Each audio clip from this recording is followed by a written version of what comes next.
अभिवादन स्वीकार कीजिए ब्रजेश मिश्रा का। और आप देखना शुरू कर चुके हैं द डिबेट। बहनों भाइयों, जब पड़ोस में आग लगी हो तो अपने घर की भी हमें फिक्र होती है और करनी भी चाहिए। इन दिनों जो कुछ भी बांग्लादेश में चल रहा है वो भारत के लिए बिल्कुल ठीक नहीं है, क्योंकि भारत के खिलाफ जिस तरह से बांग्लादेश में नाराज़गी है और जैसा वहाँ हिंसा का माहौल है और ख़ास तौर पर कम्युनिटी विशेष को टारगेट किया जा रहा है, ये अपने आप में बहुत चिंता का विषय है। क्योंकि हम अपने आस पड़ोस में, पाकिस्तान तो हमारा दुश्मन मुल्क है, अगर बांग्लादेश में भी इस तरह के हालात होंगे, चीन से हमारी पहले से दुश्मनी चल रही है, तो ऐसे हालात में बांग्लादेश में भारत के खिलाफ माहौल क्यों है और क्यों एक हिंदू युवक की पीट कर वहाँ पर हत्या कर दी गई, उसके बाद से वहाँ का माहौल ख़राब है। आज चर्चा इसी विषय की। बहनों भाइयों, कोई भी देश कानून के सिद्धांत के आधार पर चलता है। एक बुनियाद होती है कानून की, जिसके आधार पर कोई भी कंट्री चलती है।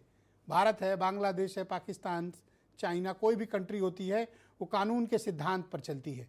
लेकिन जब भीड़ और कट्टरपंथ अपने हाथ में वो कानून ले लेते हैं और खुद फैसला करने लगते हैं, तब उस देश को की दिशा बदल जाती है और वो देश भटकाव के रास्ते पर जाता है, तबाही और बर्बादी के रास्ते की तरफ जाता है।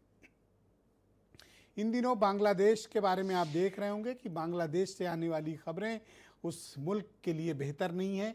वहाँ लगातार हिंसा हो रही है, लगातार वहाँ पर अस्थिरता का माहौल है, लोगों के पास काम नहीं है और कट्टरपंथी ताकतों ने बांग्लादेश पर कब्जा कर लिया है। वहाँ की प्रधानमंत्री शेख हसीना को किस तरह से इस्तीफा देकर अपने ही मुल्क से भागना पड़ा, दुनिया ने उसे देखा।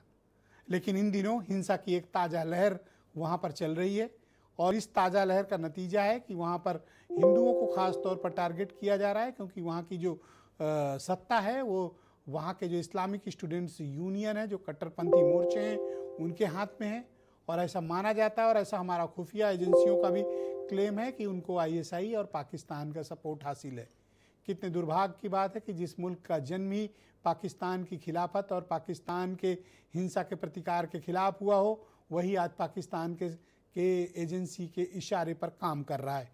कारण क्या है इसका, और बांग्लादेश के इस तरह के हालात पर भारत क्या कर रहा है, हमारी सरकारें क्या कर रही हैं, आज चर्चा इसी विषय की करेंगे। आप कुछ बयान सुने, फिर डिबेट। बांग्लादेश में जो अल्पसंख्यकों के साथ, जो हिंदुओं और ईसाइयों के साथ अत्याचार हो रहा है, उसके खिलाफ इस सरकार को आवाज उठानी चाहिए। बांग्लादेश की सरकार के साथ बातचीत करनी चाहिए, पूरा समर्थन देना चाहिए जिनको पीड़ा हो रही है उनके साथ। सब में संवेदना होनी चाहिए और जो गलत परिस्थिति है उसको बदलने के लिए सबने मिलकर काम करना चाहिए। हिंदुओं की दुर्दशा कब समाप्त होगी, वहां माइनॉरिटी है एकदम, और दुनिया भर के हिंदुओं को अपनी मर्यादा में रहकर उनकी कितनी मदद कर सकते हैं, जो और जितनी कर सकते हैं उतनी सब करनी पड़ेगी, हमको भी करनी पड़ेगी। तो भारत की सरकार को इसका संज्ञान लेना पड़ेगा, कुछ करना पड़ेगा। तो आज की परिचर्चा में हीरो वाजपेयी उत्तर प्रदेश में भारतीय जनता पार्टी के प्रवक्ता हैं। कांग्रेस कमेटी के प्रवक्ता सुरेंद्र राजपूत इस कार्यक्रम का हिस्सा हैं।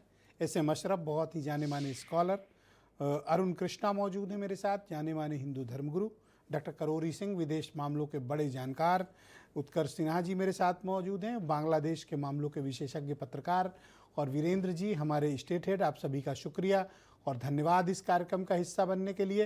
हीरो वाजपेयी जी, मैं आपसे जानना चाहता हूं कि आखिर भारत की सरकार बांग्लादेश में हो रही हिंदुओं के खिलाफ हिंसा